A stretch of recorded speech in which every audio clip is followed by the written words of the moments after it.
ser como estar después de él, porque podemos ver una perspectiva de cómo se hacen cosas a escala y cómo, desde mi perspectiva, se hacen cosas, por lo menos entre 0 y 50 ingenieros, está orientada a esta charla. ¿Quiénes de ustedes son directores de ingeniería, vicepresidentes de ingeniería, managers? ¿Quiénes son managers? Uy, escasos. ¿Quiénes quieren ser managers? Grillos, creo que me voy para la sala de allá. Bueno, no importa. Espero cambiarle la opinión a algunos de ustedes de por qué deben tomar el track de liderazgo.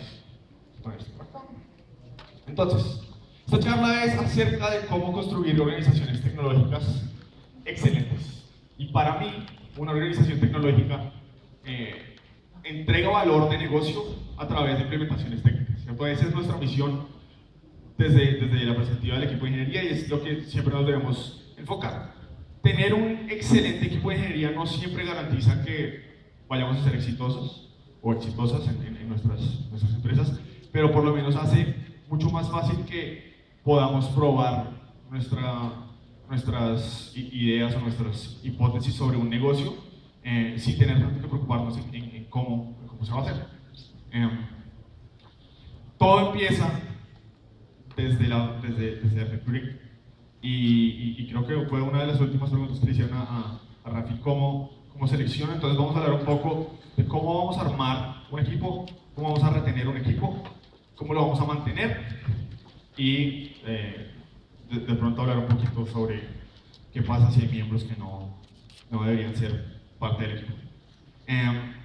Todo empieza por recruiting, entonces para mí en muchas organizaciones siempre depende de cuál es el objetivo del equipo. Y a grandes rasgos hay 3 posibles opciones para un equipo técnico. O somos una compañía de tecnología que crea un producto o servicio técnico, o sea, Dropbox o Google son tecnologías que se venden.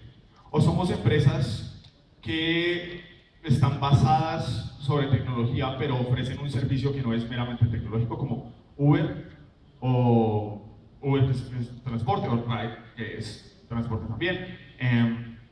O somos una compañía que provee servicios de consultoría técnicos. Es algo de lo cual hacemos bastante en Latinoamérica. Y mi idea es que ojalá tengamos menos consultorías y más empresas de productos y servicios, pero eso será en un tiempito. La última pregunta es, ¿quiero o no tener un equipo local o remoto? Y eso depende de varias cosas. Entonces, ¿dónde encuentro talento? Esta charla le ha dado un par de veces a audiencias no técnicas, entonces por eso hago la aclaración. Si ustedes no tienen la capacidad de tomar decisiones técnicas, tienen que contratar a alguien para que les haga. Creo que muchos de ustedes les debe sonar familiar cuando, oigan, tengo una idea, pero entonces mi amigo me dijo que teníamos que usar Angular y MongoDB y entonces quiero que ustedes, ¿pero por qué? No, pues porque mi amigo me dijo, pero usted sabe, sí, no. Entonces, sin importar qué tan poca experiencia tenga esta persona, este ingeniero junior que se vaya a graduar, tiene mucho más contexto que cualquier persona de negocio para tomar decisiones técnicas. Entonces, quiero dejar eso claro, pero si ustedes sí tienen suficiente conocimiento técnico, empiezo por decir que los job postings comunes y corrientes, ¿cierto? Yo busco un ingeniero que haga esto, no son muy útiles. ¿Por qué? Porque reclutar equipos excelentes implica contacto directo con los candidatos desde el comienzo y porque las personas con las que ustedes quieren contratar no necesariamente están buscando trabajo, ¿cierto? Es mucho más probable que esta persona que ustedes en serio quieren para formar su equipo esté contenta en su trabajo, feliz, y ustedes van a tener que ir, invitarlos a un café, decirles qué estás haciendo, y es más, se parece más a dating, recruiting se parece más a dating que no. Y de hecho hay un post buenísimo de Nicolás Sacas de los paralelos entre dating y recruiting. Por eso cuando recruiting les manda un correo y les dice, oye, puede que a ti no te interese, pero si conoces a alguien que le interese. Lo que pasa es, ¿cuántas veces le han mandado a ustedes un mensaje a alguna chica o chico? Oye, no sé si quieres salir conmigo, pero si conoces a alguien. ¿Cierto? Entonces, concentrémonos y desde la perspectiva de reclutamiento, debe haber contacto directo y contacto frecuente. Me parece más importante y nos hacemos más fácil el trabajo si atraemos el talento, ¿cierto? Si en lugar de andar buscando nosotros lo atraemos. Entonces, ¿cómo hago eso? Bueno, primero la primera pregunta es, estamos construyendo una empresa nueva, ¿cierto? Entonces, el contraste a Twitter, y cuando nos mostraba Rafi la gráfica, sí, mandamos un tweet y decíamos que habíamos 150 millones de tweets. Eso trae a muchos ingenieros, pero si no tenemos problemas que mostrar, ¿qué hacemos? Entonces, si estamos construyendo una empresa nueva, lo único con lo que podemos contar es la visión de la empresa, el tipo de compensación y la oportunidad que va a tener esa persona dentro de nuestra empresa. Si de casualidad tengo como un historial, he fundado empresas exitosas o vengo de un equipo bueno, como Rafi, entonces seguramente me va a ser mucho más fácil atraer talento. Si no, entonces lo mismo, visión, compensación, oportunidad, pero me va a tocar hacer 10 veces el trabajo porque no tengo nada que mostrar. Entonces, como emprendedor o como líder técnico, debo vender porque trabajar conmigo es una excelente oportunidad, porque este equipo es el ideal y porque la situación actual en la que esta persona esté no es tan buena como lo que yo ofrezco. ¿Cómo selecciono talento? Y esto fue la última pregunta que hicieron, y es estructurar un proceso de entrevistas es, como lo decía Rafi, bastante difícil y tal vez una búsqueda de toda una vida, pero creo que en los últimos 5 años que he formado equipos he podido encontrar un proceso lo suficientemente estable para medir que esa persona debería o no estar en un equipo. Entonces, el contraste entre una compañía como Twitter o Facebook, que tiene miles de ingenieros, ellos buscan descartar falsos positivos lo más rápido posible, a diferencia de empresas pequeñas, tenemos 0, 5, 10, 15 ingenieros, donde en lugar de de hacer una prueba como FISBOS, que todo el mundo responda igual y no nos importa, podemos tener un proceso más artesanal y más de más contacto. Entonces, lo más importante es tener un proceso objetivo que sea reproducible, entonces un approach bastante científico, que sea, esa palabra siempre me cuesta traducirla, empático, que sea empático, es decir, que tenga en cuenta la experiencia de la persona. Entonces, enfóquense mucho en la experiencia del candidato. Por ejemplo, si yo entro a una sala de entrevistas y me dan un tablero y un marcador y me dicen, bueno, por favor, revéseme este arreglo, y yo no hago eso todo el día, entonces no voy a estar midiendo lo que quieren, y el candidato va a tener una pésima entrevista y puede, tal vez, que sea una persona que esté nerviosa en público y puede que sea excelentemente, pues una persona muy buena técnicamente, y yo la estoy poniendo a hacer algo lo cual no es lo que estaría haciendo en su trabajo.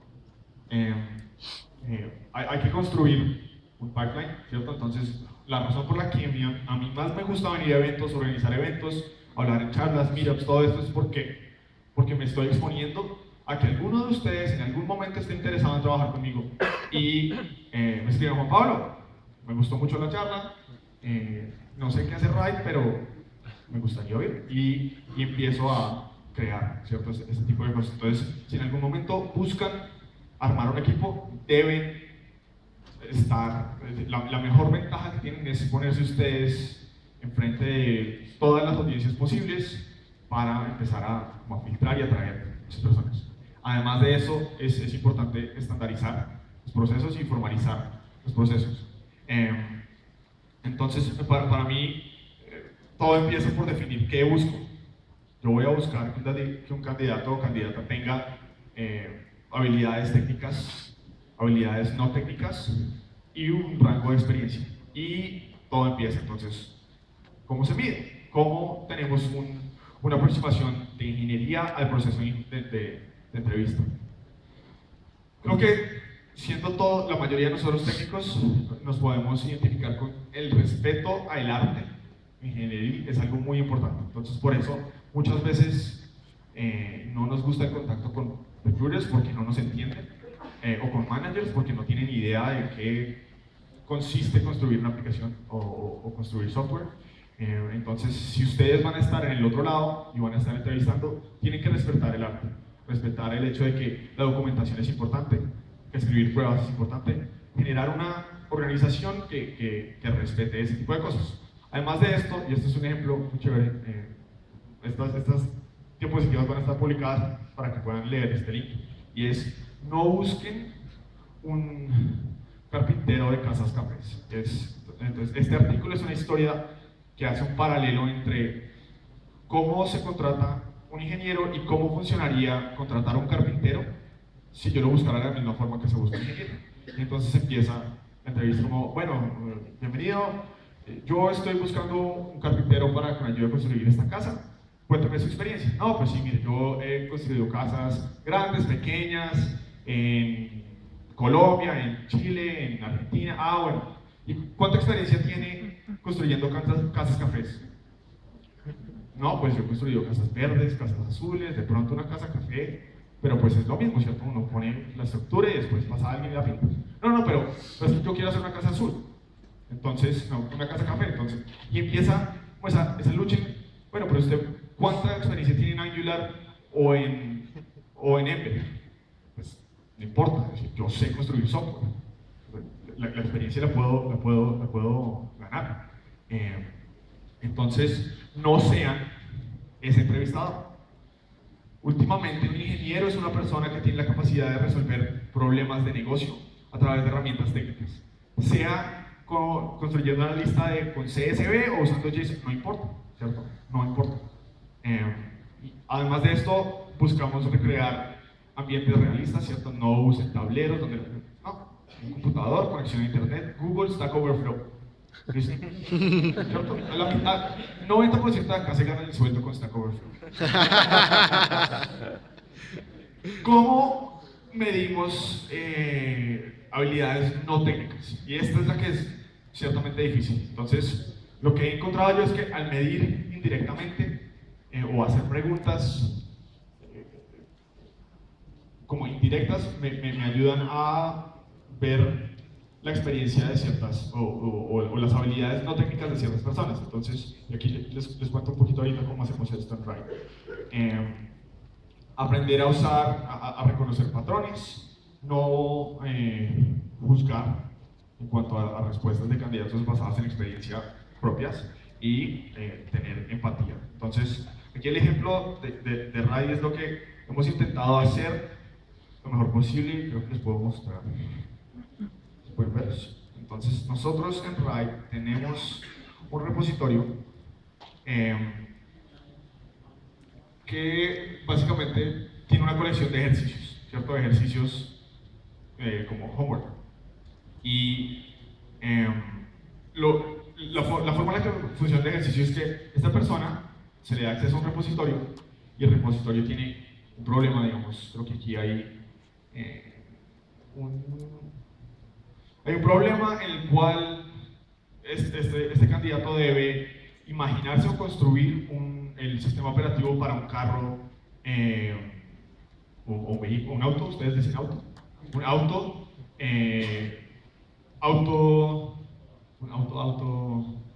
self-driving car. ¿Cómo se dice?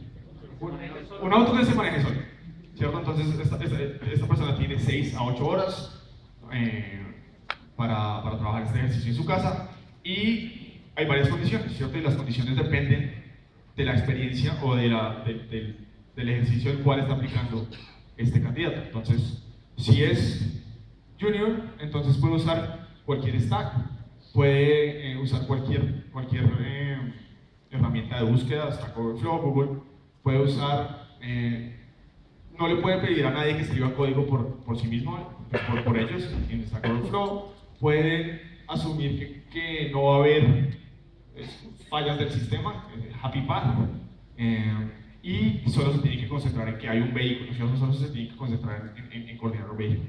De ahí en adelante empezamos a subir los requerimientos, entonces si es senior puede hacer esta cosa, y lo importante aquí en las skills no técnicos es que a los candidatos senior y mid-level se les da el repositorio y solo pueden hacer preguntas de negocio, ninguna pregunta técnica. El ingeniero senior se espera que haga preguntas de cuántos vehículos van a estar en el sistema, cuál es el origen y el destino, cómo vamos a manejar pagos, ese tipo de cosas, preguntas del negocio, y no de, oigan, ¿será que Ruby es mejor uso para que Python? Es decir, yo espero que esa persona sepa eso. Y de acuerdo a las preguntas que van haciendo en los issues en GitHub, vamos midiendo o vamos viendo. Nosotros ya hemos hecho en algunos casos este ejercicio nosotros y podemos ver que si alguien pregunta sobre la implementación de una cola que no tiene sentido, está yendo por el lado equivocado. Entonces, más o menos a eso me refiero con medir directamente. ¿Cómo se mide la experiencia? Entonces, de la misma manera, primero hay que definir qué significa experiencia, porque cada empresa tiene una medida de experiencia diferente. En algunas he oído que para ser senior toca saber inglés, en otras no. Entonces, para mí, por lo general, junior entry level es una persona que tiene menos de 3 años produciendo software en producción. De 3 a 5 años es mid-level, y senior puede que uno nunca sea senior. Entonces ahí hay un vínculo a un artículo que escribió uno de los líderes de ingeniería de Etsy, que dice que habla sobre qué significa ser un ingeniero o un ingeniero. Y es más basado en actitud, en habilidades de solucionar problemas, que en conocimiento técnico. Se los recomiendo bastante. Luego entramos, listo, ya teníamos una serie de candidatos, estamos atrayendo, nos falta la parte de compensación. Entonces, ¿cómo compenso mis ingenieros? No todo es plata, ¿cierto? Y esto depende mucho de empresas pequeñas, empresas grandes. Hay empresas que apenas están haciendo y tienen pocos fondos, hay unas grandísimas que tienen mucho. Lo importante es que sí es la base, ¿cierto? El dinero es la base y depende mucho de la situación del candidato. Entonces, esta pirámide la han visto ustedes antes, pero con una modificación. Si estamos hablando de ingenieros y no hay wifi, no nos importa comer, no nos importa internet primero. Pero el principio de esto es, si hay un ingeniero que está preocupado por cómo le va a pagar el colegio a su hija, no puede estar preocupado porque el sistema de enrutamiento se está cayendo cada 10 minutos, no le importa. Entonces, la hija tiene que ir al colegio. Entonces, como fundadores o como líderes de ingeniería, tienen que poder garantizar que los miembros de su equipo no tengan la necesidad de tener otros trabajos. Es decir, que lo único en lo que se tengan que preocupar es el problema que ustedes le están dando. Ustedes no le están dando un problema fácil. Entonces, claro, ¿qué hago yo si soy una empresa que tiene poco dinero? Entonces, hay salario, hay opciones, ¿cierto? Hay equity, hay bonos, pero hay algo para mí que es para mí mucho más importante que cualquier compensación monetaria, y es los factores personales. Entonces, para mí es muy buena compensación trabajar con un equipo excelente, ¿cierto? Que haya un líder, ¿cierto? Esto me va a poder trabajar con un buen líder. Yo preferiría de pronto ganarme un poco menos si esa persona con la que voy a estar trabajando es un excelente mentor o mentora, y tener personas así en mi equipo es compensación para otros. Van a haber oportunidades de aprendizaje.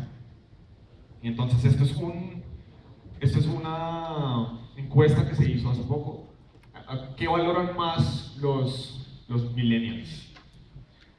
Todos somos millennials acá, olvidémonos de nuestras edades. Y esta nueva generación valora mucho más entrenamiento y desarrollo personal que horas flexibles, que dinero, que salud. Quieren aprender, quieren crecer a nivel personal y profesional. Entonces, lo que ustedes pueden hacer es ofrecer sesiones de entrenamiento, darle la habilidad de que puedan asistir a eventos, hablar en eventos. Una de las cosas más valiosas que podemos hacer en Ride es que ponemos a cualquier persona que quiera ir a hablar a un evento, no solo le pagamos el viaje y el hotel, sino que además ahí puede haber una sesión de mentoría en cuanto a la preparación del CFD, de la propuesta, puede haber una sesión de mentoría o de práctica de la charla, y esto es crecimiento profesional y personal. Cuando no estamos con deadlines muy apretados, formamos grupos de estudio.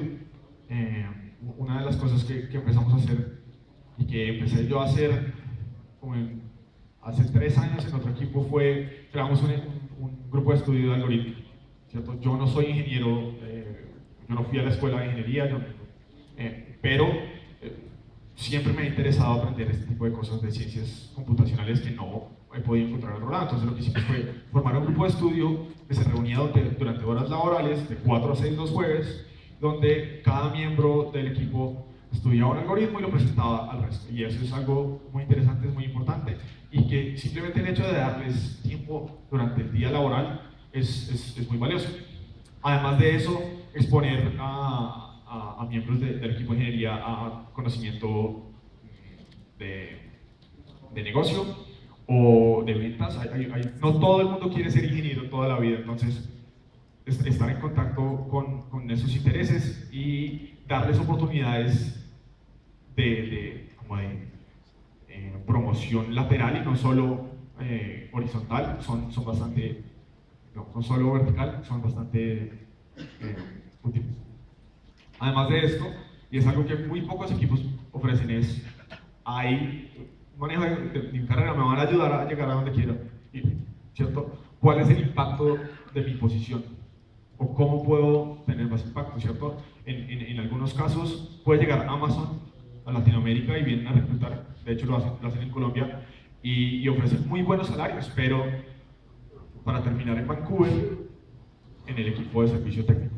Entonces, no es. Yo prefiero estar en un equipo donde me paguen mucho menos, pero pueda tal vez tener la oportunidad de construir y diseñar un sistema completamente nuevo, estar haciendo deployments de producción y puede que tenga muy poca experiencia. Entonces, eso es muy importante, el nivel de impacto en cuanto a compensación. Otros factores. Oportunidades de negocio, ¿cierto? Puede que yo esté muy interesado en algún sector del negocio y esto sea una oportunidad para aprender. Por ejemplo, el transporte y la coordinación del transporte siempre ha sido un problema que me interesaba mucho y no había podido acercarme a esta área y me pareció bastante interesante. Además de esto, estar expuesto a redes pues, profesionales. Puedo tener beneficios financieros, compensación o comisión por haber estado involucrado en ventas, puedo ganar experiencia de la industria y creo que el último factor, pero que no es el menos importante, es el valor que se le da al balance de vida y trabajo es muy importante, ¿cierto? Porque en algunas ocasiones, si yo tengo 22 años, soy soltero, no hago nada, no tengo mi perro, trabajo 18 horas y tengo una carrera mucho más intensa. Pero tal vez hacia los 28, 30 o cuando ya tengo una familia o estoy buscando otras cosas, empiezo a valorar mucho más tener un trabajo de 10 a 6, de 9 a 5, donde no tenga que estar el fin de semana mirando si el servidor se cayó o no. Eso puede valorarse y es el contexto del candidato y de su vida o de dónde está en su vida es muy importante. ¿Qué debería ofrecer yo? Y entonces aquí es donde entramos a la negociación, ¿cierto? Digamos, aquí enfrente mío está Elba trabaja conmigo en Ride. Entonces, vamos a hacer un ejercicio. que él va, ya quedó, pasó la entrevista, todo, ahora empieza la negociación, ¿cierto? Entonces yo tengo que hacer una oferta a él. Y lo primero que debo pensar es que la oferta no es acerca de mí, es acerca de ella. ¿Cómo la puedo convencer para que ella acepte mi oferta? Entonces, debe haber un balance, ¿cierto? No puedo aprovecharme de él, ¿vale?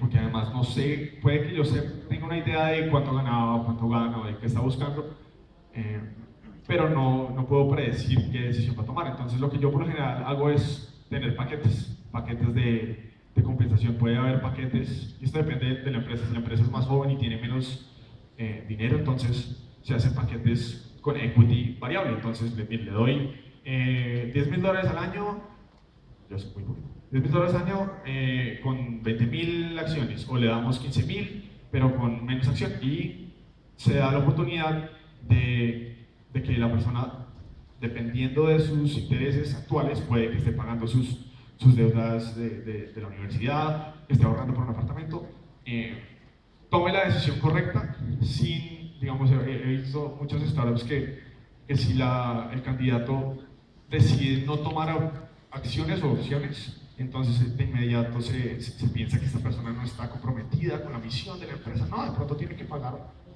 el colegio del hijo. Entonces, esto da como la oportunidad, tener los paquetes de compensación, de la oportunidad de abrir la puerta a tomar una decisión mucho más fácil.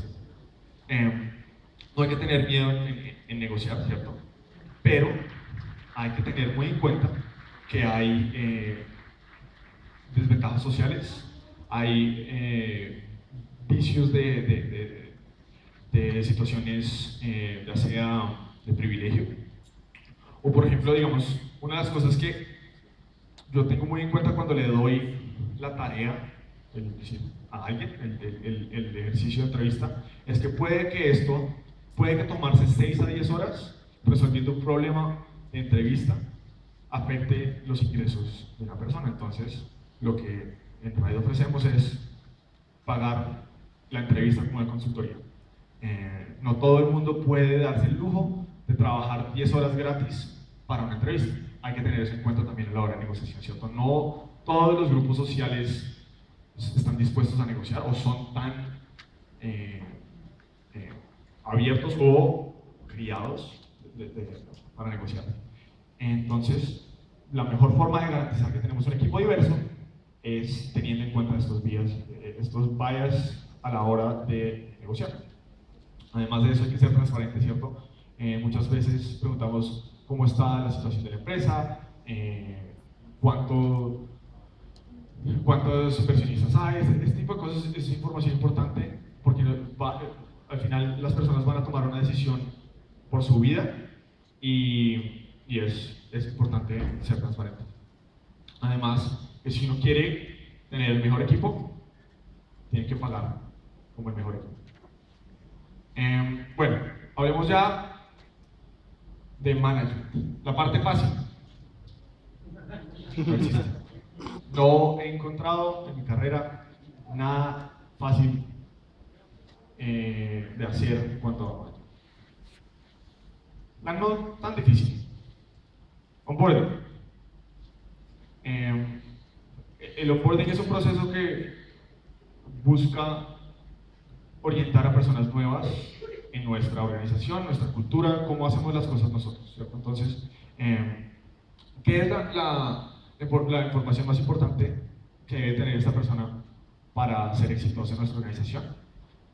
Nosotros lo que hacemos es, cada vez que entra un candidato nuevo, se le da un documento vacío, escriba todas las preguntas que tenga y al final debe haberlas podido responder esta persona por su cuenta, y si no, entonces nos falta documentación. Obviamente, dependiendo de qué tan rápido nos estemos moviendo, ¿cierto? En algunos casos priorizamos salir como a producción antes de documentar, y entonces eso varía bastante.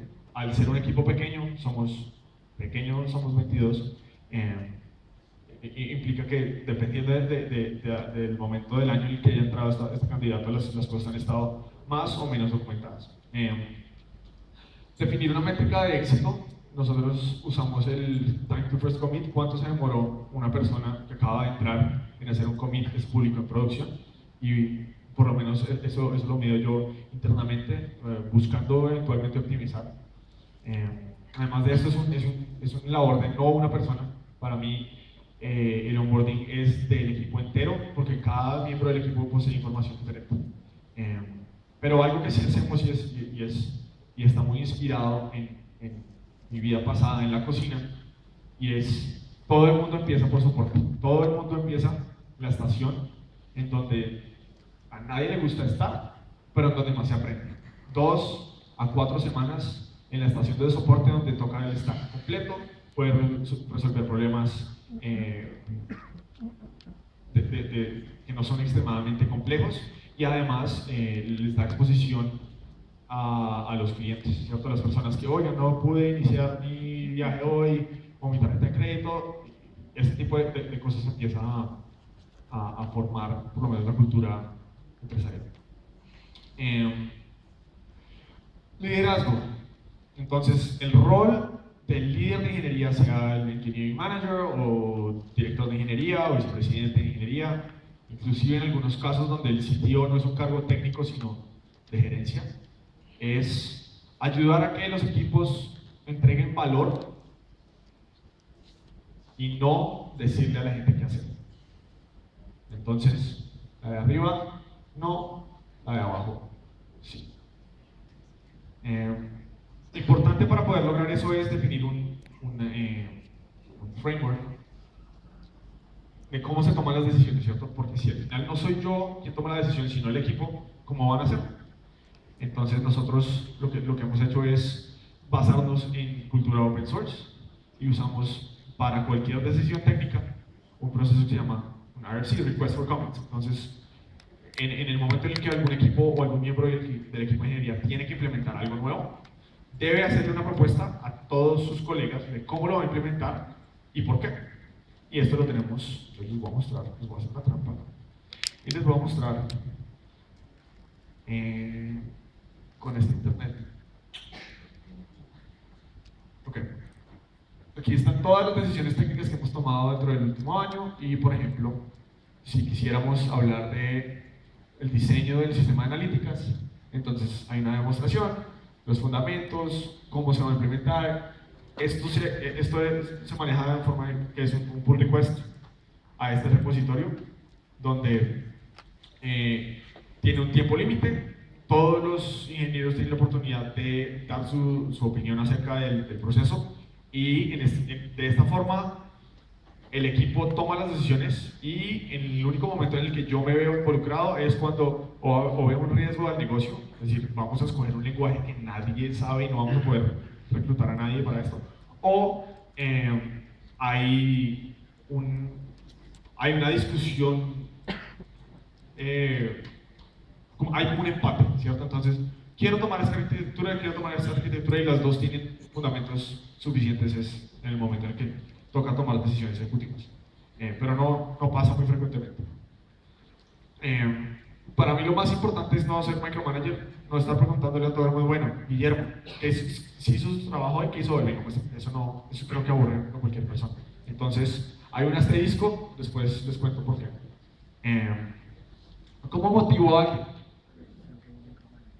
Al final, volvemos a donde empezamos, ¿cierto? Es visión, compensación, oportunidad para mantener a alguien motivado, pero además de esto, entonces ahora el ambiente es importante, porque esta persona ya está en la empresa. Su salud o su estado mental es muy importante, y sus logros personales son extremadamente importantes. ¿Cómo retengo a alguien? Lo mismo. Visión, compensación, todo esto. La parte difícil, ¿cómo lidio con problemas de rendimiento?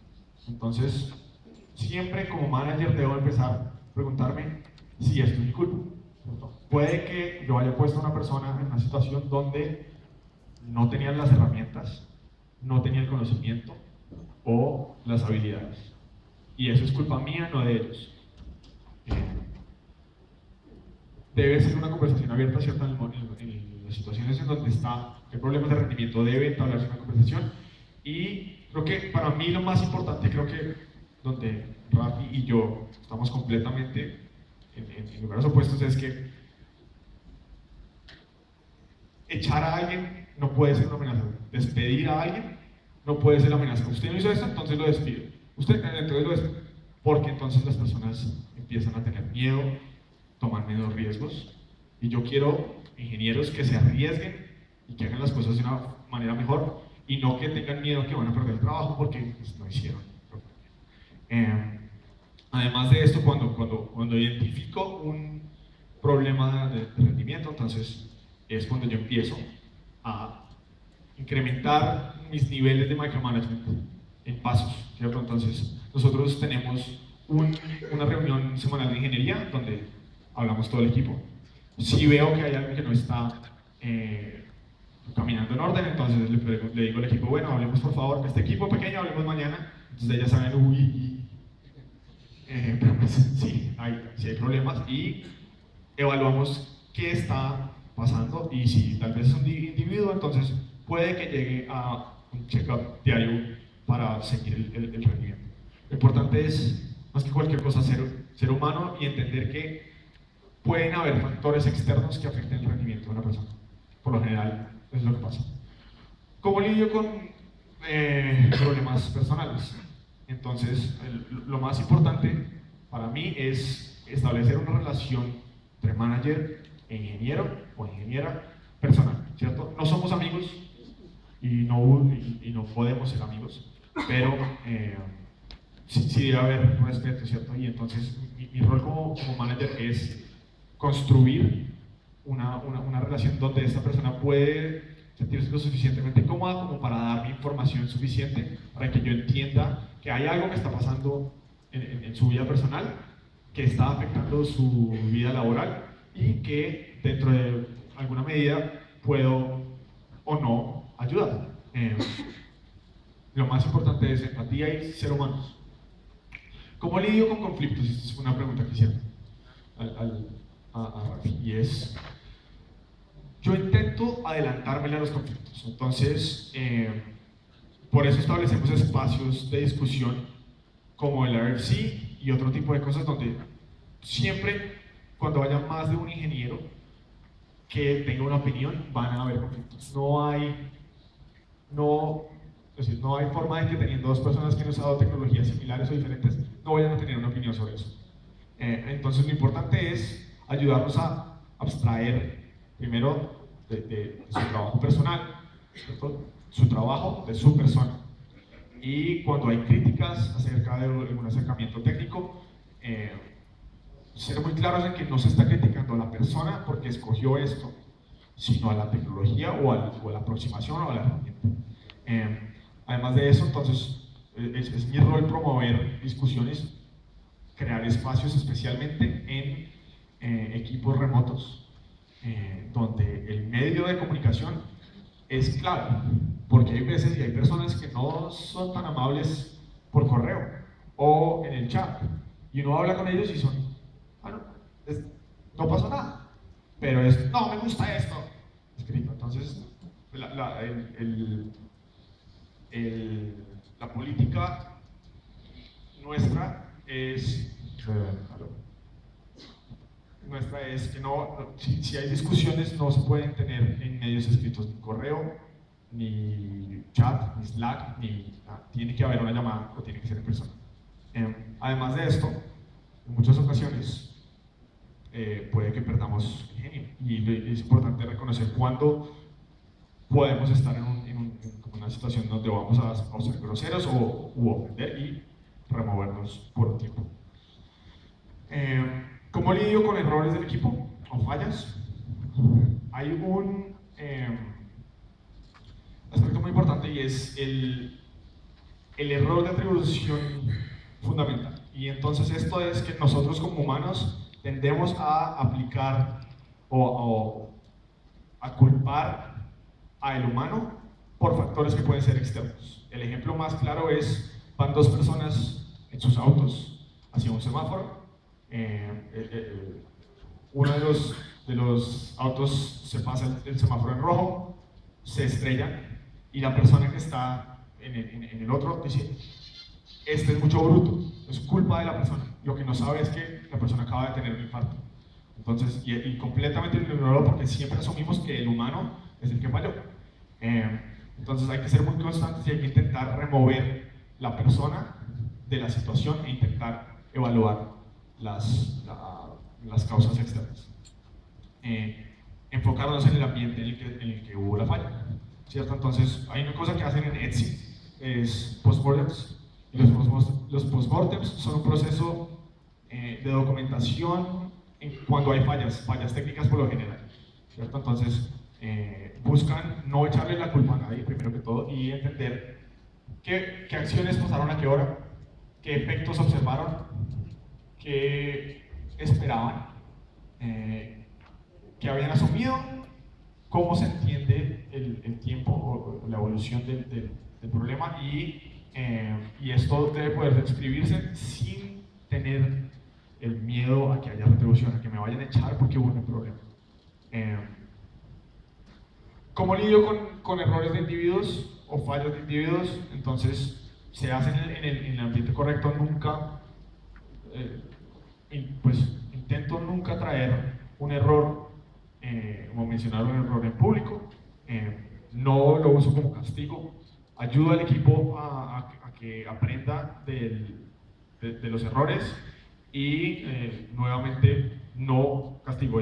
Creo que lo más claro que les puedo decir es no usen el miedo de que una persona pueda perder su trabajo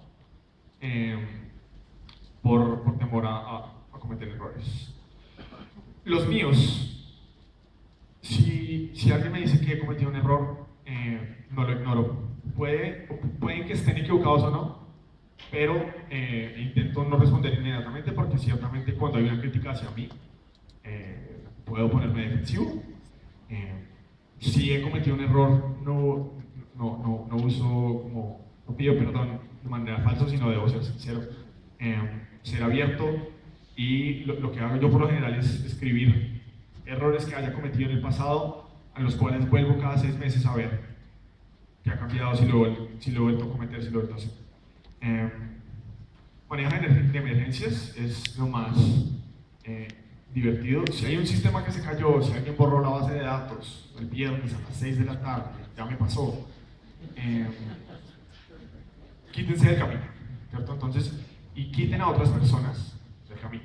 Si el CEO está encima, ¿qué pasó con la base de datos? Y él no puede hacer nada, señor, por favor, váyase a la casa. Cuando sepamos qué pasó, le decimos, pero quiten. Hay que tomar control de factores externos y hay que ser útiles o abrirse. La peor parte es cuando le digo a alguien que ya no es parte de mí, es decir, cómo despido a alguien. Por lo general los instintos de un manager son ciertos, ¿cierto? Cuando hay alguien que no está teniendo buen rendimiento, que tiene conflictos, que no debería estar en el equipo, es muy fácil darse cuenta. Lo que pasa es que lo ignoramos porque no queremos asumir la realidad y además afectar la vida de otra persona. Es muy difícil, a no ser que sean sociópatas, y espero que no lo sean. Pero el trabajo de nosotros es ayudar a que estas personas sean exitosas, y puede que no sean exitosas en este equipo, puede que sean mejor en otro lugar. Entonces, así sea culpa mía, así yo haya puesto a una persona en el equipo equivocado y por eso falló, debo lidiar con eso. Y creo que lo más importante es que las personas no se sorprendan, ¿cierto? Cuando ustedes se acerquen a decirle, bueno, Elba, lo siento mucho, muchas gracias por venir. Aquí en público, quería si una persona va a perder su trabajo, generalmente lo sabe, ¿cierto? Si alguien no ha estado rendiendo, no ha estado llegando a tiempo, lo sabe, ¿cierto? No debería sorprenderse. ¿Qué? ¿Yo? No. Pero, de cualquier forma, van a haber emociones, ¿cierto? Porque somos humanos, perder el trabajo es un proceso muy difícil, entonces sean humanos. Para cerrar, ser manager no es un ascenso, es un cambio de carrera. Entonces es completamente diferente. Pero los invito a que lo tomen de la misma forma en la que se acercan a la programación. A que lean, aprendan, escriban, prueben y enseñen. Algo difícil es que las personas siempre esperan que porque uno es el manager tengan las respuestas a todo y uno necesariamente no las tenga. Así que está muy bien decir, no sé, ¿cierto? No lo sé. El software es acerca de personas excelentes en equipos excelentes, con excelente liderazgo, construyen software excelente. Entonces, vayan, construyan y vuelven y nos enseñan. Muchas gracias.